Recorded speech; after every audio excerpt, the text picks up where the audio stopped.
मुंबईतील India alliance बैठकीचे आयोजक host Shiv Sena पक्षप्रमुख उद्धवजी ठाकरे,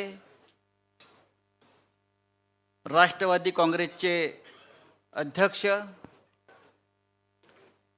ज्येष्ठ नेते देशाचे माननीय शरद पवारजी, महाराष्ट्राचे माजी मुख्यमंत्री काँग्रेसचे ज्येष्ठ नेते अशोकरावजी चव्हाण, नानासाहेब पटोले आलेले आहेत, प्रांताध्यक्ष नानासाहेब पटोले, काँग्रेसचे प्रांताध्यक्ष नानासाहेब पटोले, ज्येष्ठ नेते बाळासाहेब थोरात, शेका पक्षाचे ज्येष्ठ नेते, शेका पक्षाचे प्रमुख जयंतराव पाटील, सुप्रियाताई सुळे,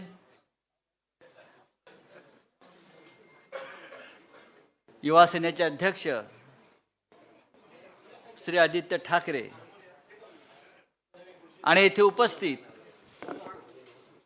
यहाँ उपस्थित सभी पार्टी के सभी मान्यवर नेतागण और पूरे देश भर से जो मीडिया यहाँ आया है, उन सभी का मैं स्वागत करता हूँ। आज की प्रेस वार्ता बहुत ऐतिहासिक है, हिस्टोरिक है। पटना और बेंगलुरु के बाद इंडिया अलायंस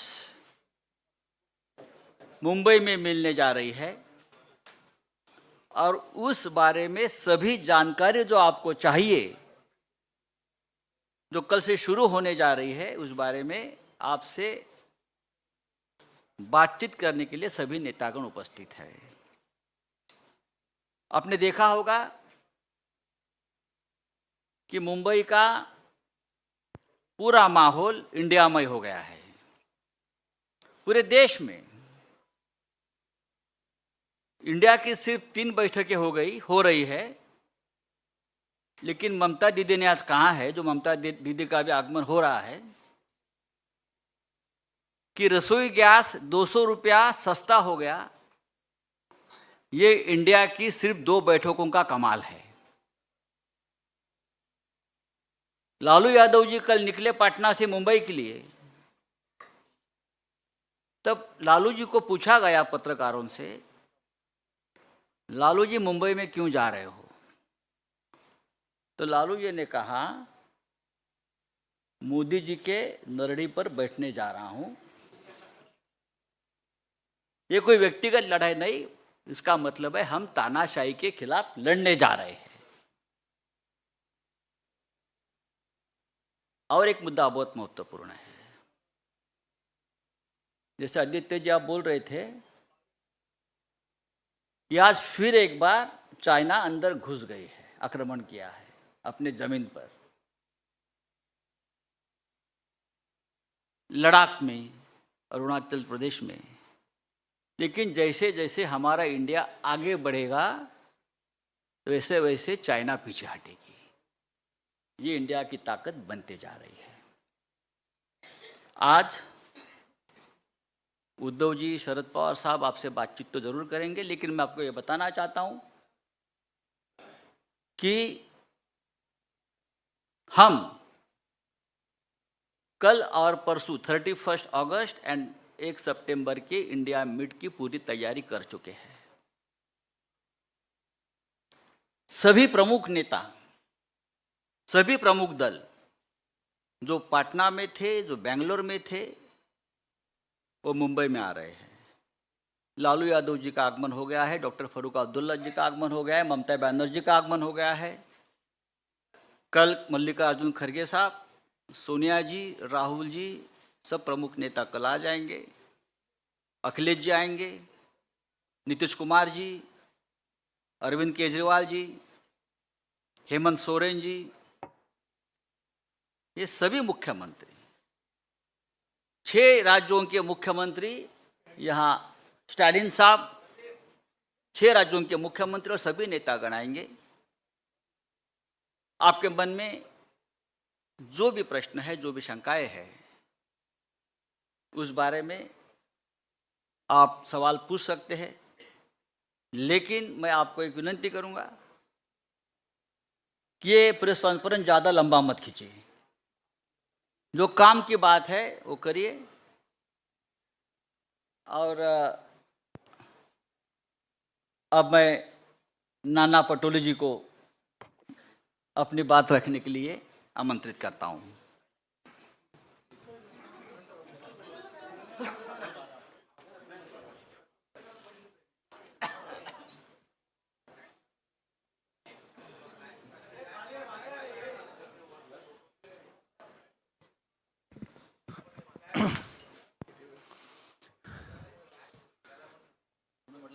हमें बहुत खुशी है कि महाराष्ट्र में इंडिया अलायंस की मीटिंग होने जा रही है। उसकी तैयारियां पास पूरी हो चुकी है। महाराष्ट्र के कल्चर के आधार पर, महाराष्ट्र के संस्कृति के आधार पर आए हुए मेहमानों का उसी तरह सत्कार किया जाएगा। और इंडिया अलायंस में बढ़ती शुरू है। बेंगलोर में हम लोग 26 लोग थे, यहाँ आने के बाद 28 हुए। जैसे हमारे मित्र संजय राउत ने जी कहा कि चाइना अरुणाचल में अपने मैप में चाइना ने दिखा दिया कि अरुणाचल हमारा है। जैसे इंडिया बढ़ेगा वैसा ही चीन पीछे हटेगा। और इसीलिए आज हम एमवीए के तरफ से आदरणीय हमारे महाराष्ट्र के नेता, राष्ट्रीय नेता शरद पवार जी, उद्धव ठाकरे जी, हमारे अशोक चौहान जी आपसे वार्तालाप करेंगे। इंट्रोड्यूस हमारे मित्र संजय राउत जी ने आप लोगों को कराया है। मैं ज़्यादा वक्त नहीं लेते हुए अशोक जी आपसे बात करेंगे। आदरणीय शरद पवार जी, आदरणीय उद्धव ठाकरे जी, आदरणीय नाना पटोले जी, मंच पे बैठे हुए हमारे एमवीए के, महाविकास आघाड़ी के सभी हमारे नेतागण, आज के इस प्रेस कॉन्फ्रेंस में आए हुए हमारे सब पत्रकार भाई बहनों, इलेक्ट्रॉनिक मीडिया, प्रिंट मीडिया के हमारे सभी साथी, कांग्रेस, राष्ट्रवादी कांग्रेस और शिवसेना के बैठे हुए हमारे सभी नेतागण और दोस्तों, जैसे कि आप जानते हैं कि सबसे पहले तो मैं आप सबको रक्षाबंधन की शुभकामनाएं देता हूं। और रक्षाबंधन की जिम्मेदारी, जैसे हमारी बहन की रक्षा करने की जिम्मेदारी हम पर है, वैसे ही इंडिया की रक्षण करना भी हमारी सबकी जिम्मेदारी है। ये आज का दिन ये महत्वपूर्ण है, ऐसे मैं मानता हूं। इसलिए आगे बढ़ने से पहले आप तो जानते हैं कि ये इंडिया की इस मीटिंग की पूरी तैयारियां यहाँ पर बहुत ज़ोर शोर से हुई है।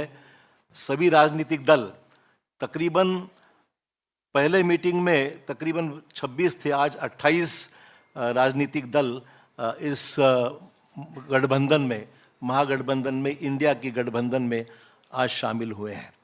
और सभी पार्टीज़ के हमारे साथी बड़े ज़ोर शोर से इस मीटिंग की सक्सेस के लिए काम कर रहे हैं।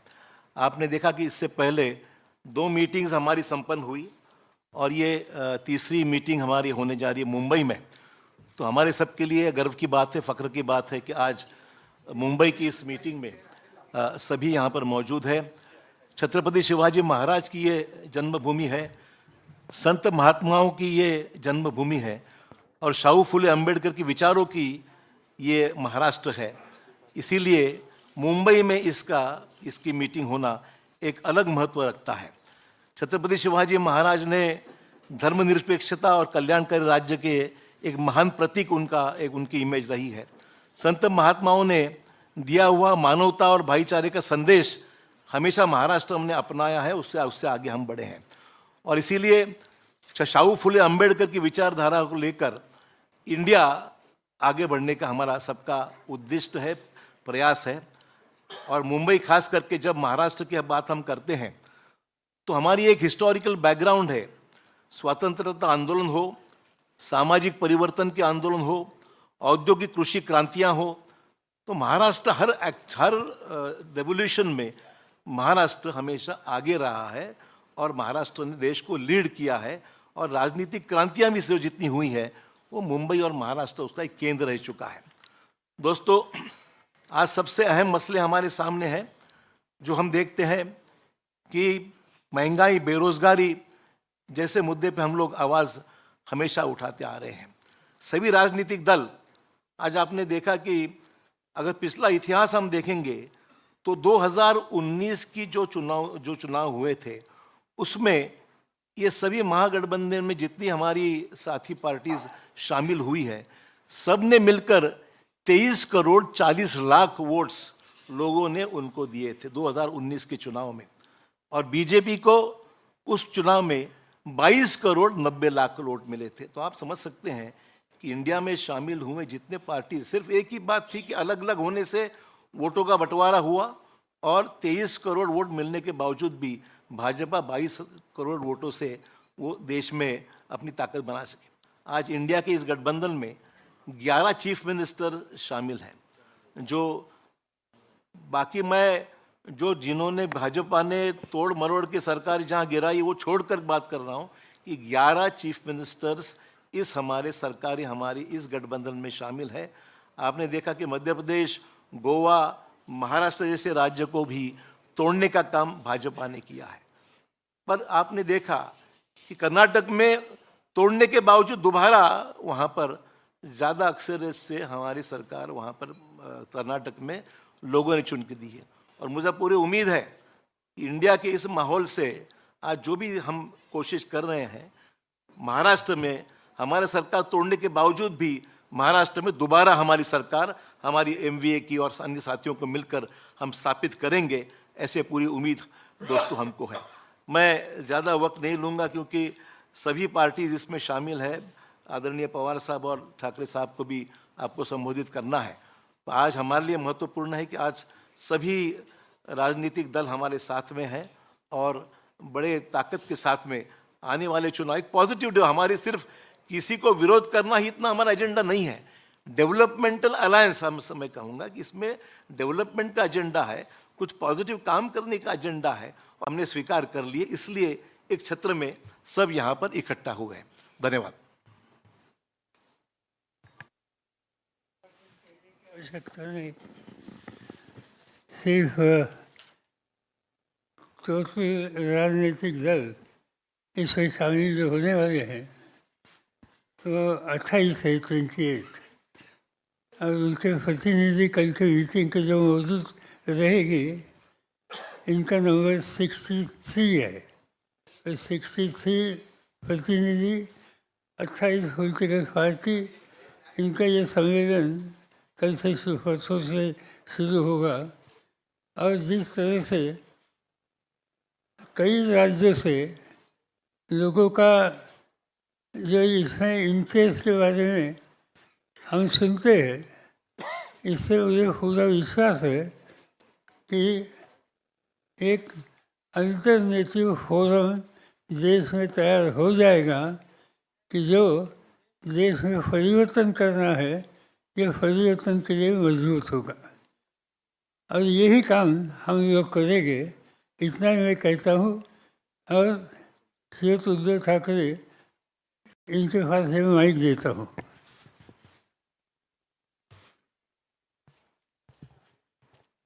आदरणीय पवार साहेब, व्यासपीठावर माझ्यासोबत बसलेले सर्वच माझे मान्यवर सहकारी आणि पत्रकार आणि तिन्ही पक्षाच्या पदाधिकारी बांधवांनो आणि भगिनींनो, मराठी आणि हिंदी दोन्ही भाषांमध्ये बोलणार आहे। जसं अशोकरावांनी रक्षाबंधनाच्या शुभेच्छा दिलेल्याच आहेत, त्याचप्रमाणे मी सुद्धा सर्वांना, देशातील सर्व माझ्या मातांना आणि भगिनींना रक्षाबंधनाच्या शुभेच्छा देतो। आणि रक्षाबंधन केवळ एका दिवसासाठी असायला नको। राज्यकर्ता म्हटल्यानंतर आपल्या कारभारातला प्रत्येक दिवस हा महिला सुरक्षित राहण्यासाठी वापरला गेला पाहिजे। महिलांना आपल्या देशात सुरक्षित वाटलं पाहिजे, असा राज्यकारभार करायला पाहिजे, असं शासन असलं पाहिजे। दुर्दैवाने तसं शासन आज तरी आपल्या देशात आणि राज्यामध्ये दिसत नाहीये. मधल्या काळामध्ये मी त्याच्यावरती भाष्यही केलं होतं. 1-2-3 दिवसापूर्वी माझी हिंगोलीत सभा झाली, त्याही सभेत बोललो होतो. कारण मी बातमी वाचली होती की खास करून भारतीय जनता पक्षाच्या कार्यकर्त्यांना सांगितलं गेलं होतं की मुस्लिम महिलांकडनं राखी बांधा, आणि तोच धागा म्हणजे रक्षाबंधनाचा धागा वेगळा आणि या बातमीचा धागा वेगळा. मी असं म्हटलं होतं की सुरुवात करायची असेल तर बिल्किश बानूकडनं करा. आणि मणिपूरमध्ये या 2 महिलांची धिंड ज्या पद्धतीने काढली गेली, ज्याप्रमाणे आपल्या महिला कुस्तीपटू तिकडे दिल्लीत बसल्या असताना त्यांच्याकडे दुर्लक्ष केलं गेलं, तर या सगळ्या महिलांना सुरक्षित वाटावं असं सरकार आणण्यासाठी म्हणून आम्ही सगळे एकत्र आलेलो आहोत. और आप सभी तो जानते हैं कि पूरे देश को अपना परिवार मानने वाले सारे लोग जो देशप्रेमी हैं, मैंने पहली मीटिंग में कहा था कि मैं विपक्ष ये शब्द मानता नहीं हूं. हम इकट्ठा आए हैं अपने देश की रक्षा करने के लिए. रक्षाबंधन देश की रक्षा, भारत माता की रक्षा करने के लिए हम इकट्ठा आए हैं. और साथ ही साथ तानाशाही के खिलाफ तो हम हैं, जुमलेबाजी के खिलाफ हम हैं. संजय राउत जी ने जैसे कहा कि हमारी तीसरी मीटिंग होने जा रही है और आज ही गैस सिलेंडर के दाम 200 रुपए से कम हो गए.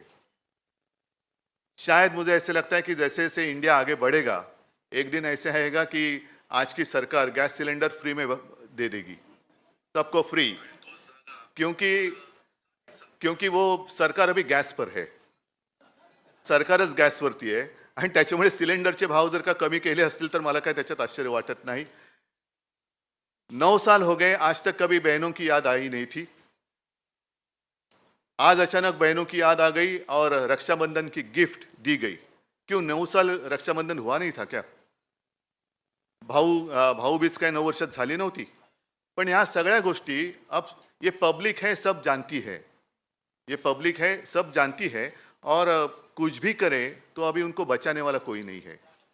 आज जैसे हम आपके सामने इंडिया की मीटिंग करने जा रहे हैं कल और परसों, मुझे अभी नाना जी ने बताया कि वो भी लोग कुछ करने जा रहे हैं, महायुति की बैठक करो. लेकिन उस बैठक में सिर्फ हमारा विरोध नहीं करना. जो काश्तकार आज संकट में है, मैं खुद गया था और अब पूरे आप ही के माध्यम से मैं न्यूज़ पढ़ता हूँ, देखता हूँ, पूरे महाराष्ट्र में सूखे जैसी स्थिति है. क्या कर रही है अपनी राज्य की सरकार, क्या कर रहे हैं अपने प्रधानमंत्री जी? आएंगे कुछ ना कुछ एक भूल भुलैया दिखाकर चले जाएंगे, इससे कुछ होने वाला नहीं. अगर अच्छा काम करना है तो जब कोई संकट में होता है तब ही उसको मदद की आवश्यकता होती है, और उस वक्त जो मदद की जाती है वही मदद वो पूरे ज़िंदगी भर याद रखता है. और इसलिए ज़्यादा लंबी बात मैं भी नहीं करना चाहता हूँ. बाकी सारी बातें तो हम पूरे विस्तार से परसों करने ही वाले हैं, परसों वापस हम मिलने वाले हैं. लेकिन इतना ही मैं कहूँगा कि हम जितने सारे लोग, हाँ हमारी विचारधारा अलग अलग है, जरूर है, लेकिन उद्देश्य एक है, वो हमारे देश की रक्षा करना, संविधान की रक्षा करना.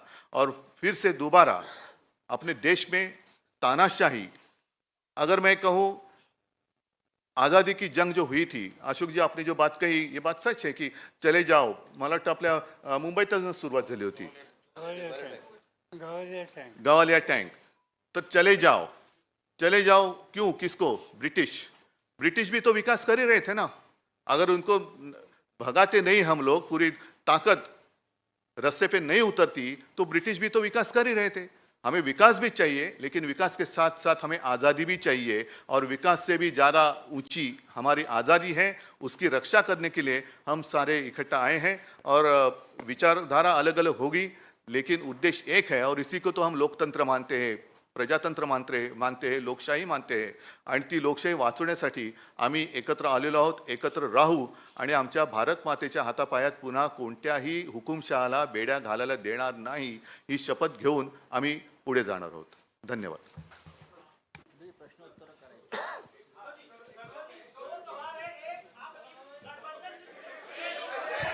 शांत रहा प्लीज, सायलेन्स. एकच मिनिट, तुम्ही फक्त कोणाला प्रश्न विचारणार तेच सांगून करा.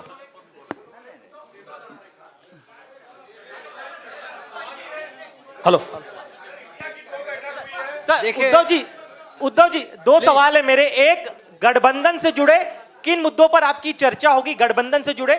दूसरा, सारी बातें अभी कहूं तो फिर कल की मीटिंग की आवश्यकता क्या है? संयोजक कौन होंगे उसको लेकर क्लैरिटी, क्या उस पर फैसला हो जाएगा इस बैठक में? संयोजक कौन होंगे इंडिया सारी गठबंधन? बातें आपको जैसे मैंने कहा कि विस्तार से परसों आपके अरे सामने ठहरो, की उनका होने जाएगी, दो। क्योंकि ये सारे जो मामले हैं वो देश के लिए है. हमारे कोई काय त्याला म्हणतात खाजगी गोष्टी काही आम्ही त्याच्यात करायला आलेलो नाही आहोत. देशाच्या गोष्टी आहेत आणि हा देश आमचा परिवार आहे, हो हे देश आमचं कुटुंब आहे आणि म्हणून आम्ही एकत्र आलेलो आहोत. गठबंधन के कई साथी कह रहे हैं कि हमारी पार्टी के नेता प्रधानमंत्री बनेंगे. एक अरे अरे त्यांना विचारू दे. अरे एक मिनिट त्यांना विचारू दे ना. रुको रुको.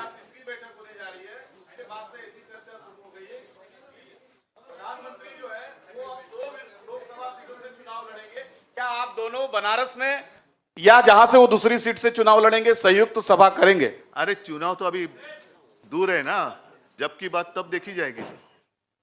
उद्धव जी, एक सवाल ये है कि जिस तरीके से हम अलग अलग अरे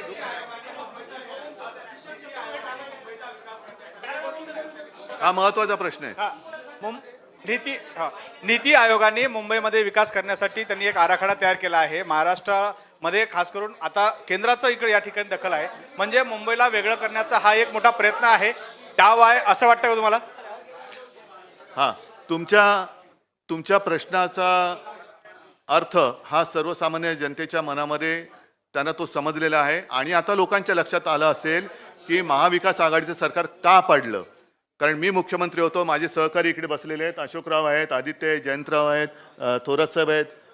जयंतराव तुम्ही मंत्रिमंडळात नव्हतात, नाना तर अध्यक्ष होते, पण त्यावेळेला सुद्धा केंद्रात त्यांचं सरकार असताना असा कोणताही प्रस्ताव आणण्याचं धाडस त्यांनी केलं नव्हतं. मुंबई वेगळं करणं आणि मुंबई केंद्रशासित करणं हा डाव आता उघड झालेला आहे. पण आम्ही तिकडे सत्तेत असताना हा प्रस्ताव आणण्याची त्यांची हिंमत नव्हती आणि आत्तासुद्धा हा प्रस्ताव आम्ही होऊ देणार नाही. ज्या क्षणी आमचं सरकार केंद्रात आणि राज्यात येईल त्यावेळेला हे सगळे जे काय आहे त्यांचे पाश आम्ही तोडून टाकल्याशिवाय राहणार नाही आणि मुंबईची स्वायत्तता जी आहे, महाराष्ट्र आणि प्रत्येक राज्याची स्वायत्तता आहे, ती आम्ही आभारीत ठेवू.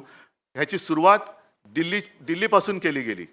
दिल्लीसाठी जेव्हा त्यांनी तो जो काही एक वटहुकूम वगैरे आणला तेव्हाच आमच्या सर्वांच्या मनात भीती होती की हे सगळेजण, कारण आपल्या देशाला, आपल्या सरकारला केंद्र सरकार नाही, संघ राज्य पद्धतीचं सरकार म्हणतो आपण. प्रत्येक राज्याला समान अधिकार आहेत.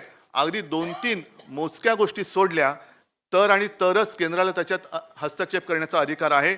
पण हा हस्तक्षेप हा दिवसागणिक ते वाढवत चाललेत. राज्यांची आणि शहरांची स्वायत्तता मारून सर्व काही एकछत्रीपणा आणायचा, ही छत्री आम्ही तोडून मोडून टाकल्याशिवाय राहणार नाही. थोड्या दिवसाची गोष्ट आहे. सरकार आमचं दोन्हीकडे आल्यानंतर हे सगळे असे उपराटे निर्णय जे त्यांनी घेतलेले आहेत ते आम्ही पुन्हा उलटे फिरवल्याशिवाय राहणार नाही. उद्धव जी 2 सवाल ऐसा है कि अरे बाकी लोगों को सवाल पूछो. हम अलग अलग विचारधाराओं के साथ एक आए हैं. उद्धव जी, अब विपक्ष लगातार ये कह रहा है. मराठी होने दो. हाँ, मैं एकदा मैं मराठी देखिए पहले मराठी पूरा होने दो. पहले मराठी करो, बाद में हिंदी में बोलेंगे. हाँ, मराठी. पहले मराठी करो. मराठी सर. हाँ, पहले मराठी करो. राहुल सर, महायुतीची एकीकडे ही बैठक सुरू असताना दुसरीकडे याच वेळी म्हणजे 31 आणि 1 दिवशी महायुतीची बैठक मुंबईत लावून घेतलेली आहे. म्हणजे एका बाजूला इकडे हे सुरू असताना राज्यात देखील हीच सेम टाइम बैठक लावणं काय नेमकं म्हणजे? मी त्याचं उत्तर दिलेलं आहे. कारण गेल्या वेळेची आमची मीटिंग होती त्यावेळेलाच एनडीएची मीटिंग लावली होती आणि मी परवाच्या सभेत म्हटलंय की आता एनडीएचा त्याचं उत्तर अमिबा झालेला झालेलं आहे. एनडीएला आता आकार उकार काही शिल्लक राहिलेला नाही. जसा अमिबा एक पेशे जीव कसंही त्याला आकार उकार दिला जातो तशा प्रकारे आता एनडीए झालेलं आहे. सर, एक असा प्रश्न आहे की साधारणतः 4 राज्याच्या निवडणुका डिसेंबरमध्ये होत आहेत कुठे? आणि 4 नाही सर, तुम्ही जरा कोणाला प्रश्न विचारणार ते सांगा, सगळ्याची उत्तर माझ्याकडे. दोघांना नाही, पवार साहेबांना आणि तुम्हाला एक प्रश्न आहे की 4 राज्याच्या निवडणुकांच्या सोबतच लोकसभेची निवडणूक लागण्याचे देखील संकेत दिले जात आहेत आणि अशा वेळेस तुमच्या या इंडिया आघाडीच्या जागा वाटपाचा जो वेळ असेल किंवा जागा वाटपाची चर्चा असेल त्यासाठी राज्यात कमिट्या नेमण्यात आलेत का किंवा त्या चर्चा एकत्र आत्ता होणार आहेत का?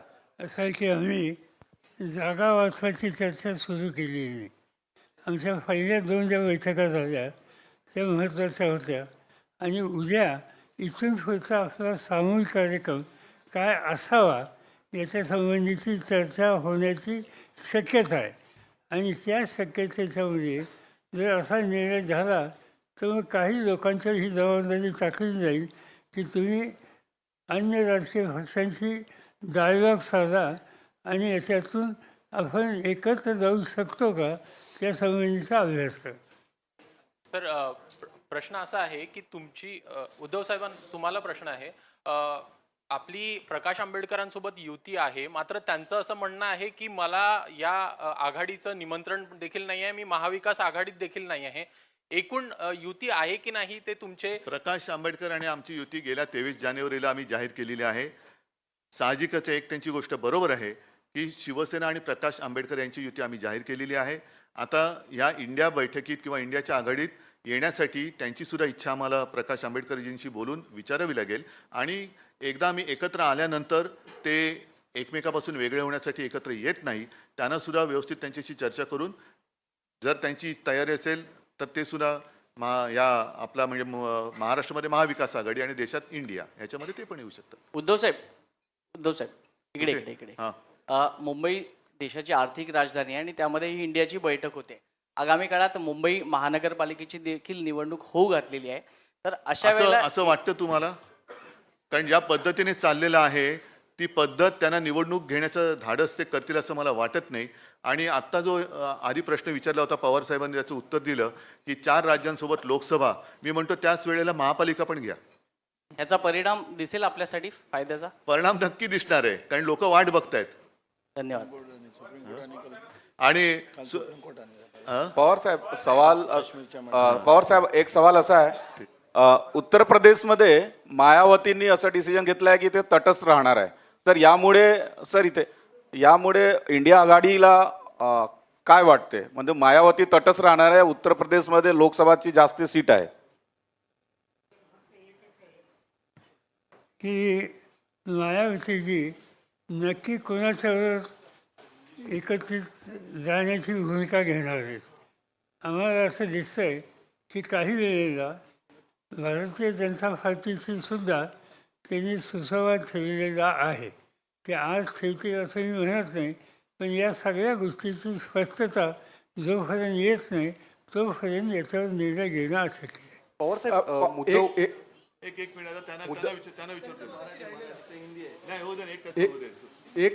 एक सवाल ये है कि पवार साहब आपसे और उद्धव जी आपसे दोनों लोगों से, क्योंकि ये अलग अलग विचारधाराओं का अलायंस है, तो ऐसे में इस पूरे चीज़ों को जब आगे बढ़ेगा तो एक कोऑर्डिनेशन कमेटी की ज़रूरत पड़ेगी, क्योंकि ये लगातार चल रहा है. तो उसको लेकर क्या संयोजन समिति अलग से बनाई जाएगी? और दूसरा सवाल ये है कि विपक्ष जो सरकार में बैठे लोग हैं वो लगातार आप लोगों पर कह रहे हैं कि अभी तक कोई चेहरा आप लोग तय नहीं कर पा रहे हैं, तो प्रधानमंत्री पद का उम्मीदवार कैसे तय कर लेंगे? बात ऐसी है कि अलग अलग पार्टीज है, ये बात सच है, मगर बैठ कर डिस्कस करके मिनिमम कॉमन प्रोग्राम हम तैयार कर सकते हैं और मिनिमम एग्रीड प्रोग्राम इसके आधारित हम बनाने के लिए चॉइस बहुत है. सवाल यह है कि भाजपा के पास और चॉइस क्या है? जो 10 साल बैठे थे उन्होंने क्या किया सब लोग देख रहे हैं, सब लोगों ने उनका अनुभव लिया है. अब बीजेपी के सामने सवाल है कि अरे अभी चुनाव जीतना है, क्योंकि कर्नाटक में तो देखा आपने कोई कामयाबी हासिल नहीं हुई. बजरंग बली भी लाना पड़ा उनको, लेकिन तो भी बजरंग बली ने उनको आशीर्वाद नहीं दिए. तो अब उनके सामने सवाल है कि चॉइस क्या है, क्या कौन बनेगा जो करोड़पति नहीं. साहेब एक दोन प्रश्न क्या आहेत. इस क्या इसी डर से लगातार वो लोग ये कह रहे हैं कि कोई दूसरा चुनाव हम एक साथ नहीं कराएंगे, क्योंकि उनका एंटी इनकम्बेंसी जो है वो नेशनल वाइड पर ना पड़े, ऐसी उनको डर है क्या उनको? अभी उनके मन की बात मैं कैसे समझूं? वो तो टीवी पे होती रहती है. पवार साहेब मला प्रश्न विचारायचा आहे की इंडिया अलायन्सच्या बाबत थेट पंतप्रधानांपासून ते अमित शहा हे थेट आरोप करतात की एकतर भ्रष्टाचारी आणि घराणेशाही अशा स्वरूपाची ही अलायन्स आहे. याला उत्तर काय तुमचं? आणि पहिल्यांदा हे मी प्रधानमंत्र्यांचं भाषण भोपाळचं ऐकलं आणि भोपाळच्या भाषणामध्ये त्यांनी काँग्रेसवर टीका केली भ्रष्टाचाराची. राष्ट्रवादी काँग्रेस पक्षावर टीका केली. राष्ट्रवादी काँग्रेस पक्षावर टीका करत असताना त्यांनी राज्य सहकारी बँक आणि इरिगेशन घोटाळा या दोन गोष्टी कटाक्षाने त्यांनी सांगितल्या. माझा आग्रह एकच आहे प्रधानमंत्र्यांच्या, ते प्रधानमंत्री आहेत देशाचे, जिथे सत्तेचा गैरवापर झाला अशी माहिती त्यांच्याकडे असेल तर त्यांनी सखोल चौकशी करावी आणि वस्तुस्थिती समाजाच्या समोर ठेवावी. नुसता आरोप करण्याचा अर्थ नाही. तुमच्या हातात सत्ता आहे, त्याची चौकशी करा आणि संबंध देशाला सांगा वस्तुस्थिती काय. पवार साहेब, एक प्रश्न असा आहे पवार साहेब, आपल्यासोबत आपले काही सहकारी बाजूला गेले, त्यामुळे अनेक लोक आपल्या संभ्रमणात आहे. जे काही पार्ट्याज आहेत देशभरामधले, त्यांचाही संशय आहेत की पवार साहेब आमच्यासोबत आहेत आणि त्यांचे काही सहकारी भाजपसोबत आहे. हा संभ्रम मोठा आहे, लोकांमध्ये आहे, कार्यकर्त्यांमध्ये आहे. काही संभ्रम नाही. या लोकांना त्यांची जागा उद्याच्याला या राज्याचे मतदार दाखवतील. अजिबात स्पष्टता आमच्या सगळ्या हितचिंतकांच्यामध्ये आहे. पवार साहब, दिनेश पवार साहब, दो सवाल है. क्या असदुद्दीन ओवैसी, सवाल ये है कि आपने तो कह दिया कि संभ्रम नहीं है, भ्रम नहीं है, लेकिन कांग्रेस और शिवसेना के नेता कहते आए हैं कि लगातार भ्रम बना हुआ है. आज की जो पत्रकार परिषद है ना, वो इंडिया के बारे में है, अपने देश के बारे में है. तो कोऑर्डिनेशन बाकी हम फिर लोग तो कैसे मिलते होगा? रहते, उस वक्त ये सारे सवाल जवाब हो सकते हैं.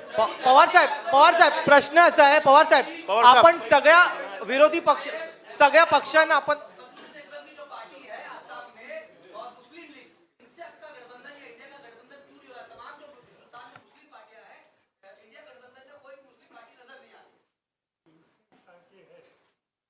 उन्होंने मुझसे बात की है और उनकी तैयारी है हम लोगों के साथ जाने की.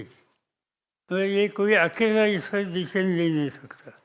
इस पर कांग्रेस के साथ बात करनी होगी, उद्धव जी के नेतृत्व वाली शिवसेना के साथ बातचीत करनी होगी और इस पर कलेक्टिव डिसीजन होगा. जब तक कलेक्टिव डिसीजन होता नहीं तब तक इन लोगों का जो सुझाव है इसका स्वीकार करना हमें मुश्किल है. क्या ओवैसी साहब और बीआरएस को लेकर बातचीत चल रही है आपकी? उद्धव जी, पवार साहब, क्या आज चूंकि बातचीत इंडिया बैठक की होगी, मैं एक सवाल ये जानना चाहता हूँ कि कन्वेयर को लेकर के, संयोजक को लेकर के जो चर्चा चल रही थी, बताया जा रहा है, क्लैरिटी हम चाहते हैं.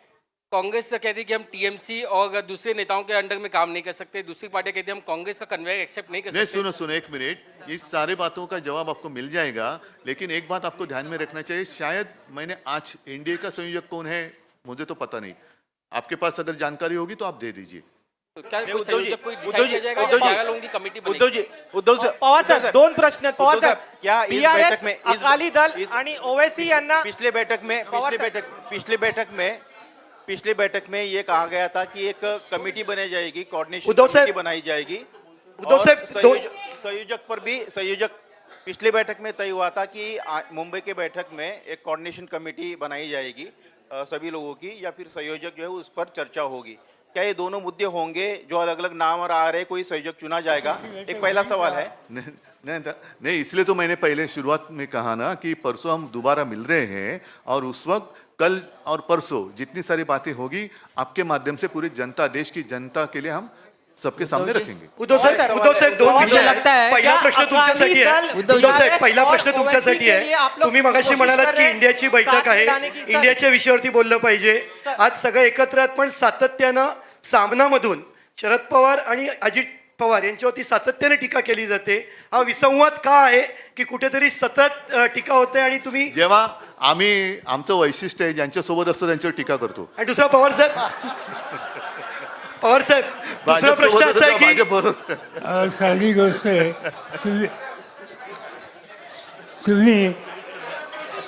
तुम्ही तुमच्या मीडियातनं टीका केली म्हणून आम्ही काम करायचं थांबवायचं का? तुम्ही तुमचं काम करा, आम्ही आमचं काम करतो. बरं पवार साहेब, शिवसेनेचे नेते मागणी करतात की उद्धव ठाकरेंना पंतप्रधान पदाचा उमेदवार म्हणून घोषित करावं. जातो उद्या शपथ घेतो. पवार साहब, दो चीजें सर, क्या बीआरएस, अकाली दल और असदुद्दीन ओवैसी की पार्टी को साथ में लाने के लिए आप लोग कोशिश कर रहे हैं, बातचीत चल रही है? पवार साहब, बात अभी तक हुई नहीं, मगर अकाली दल की इनकी एक भावना है कि इसमें साथ जा सकते हैं तो हम सोच सकते हैं. मगर इतना वो आसान नहीं है, क्योंकि हमारे साथ केजरीवाल है, पंजाब की हुकूमत उनके हाथ में है, कांग्रेस पार्टी की वहाँ नीति अलग है, और इसलिए हम जिससे हमारे डिफरेंसेस बढ़ेंगे ऐसा काम कुछ नहीं करेंगे। उद्धव साहेब उद्धव साहेब उद्धव जी सभी को धन्यवाद। उद्धव जी मुझे लगता है कि ये प्रेस कॉन्फ्रेंस हमने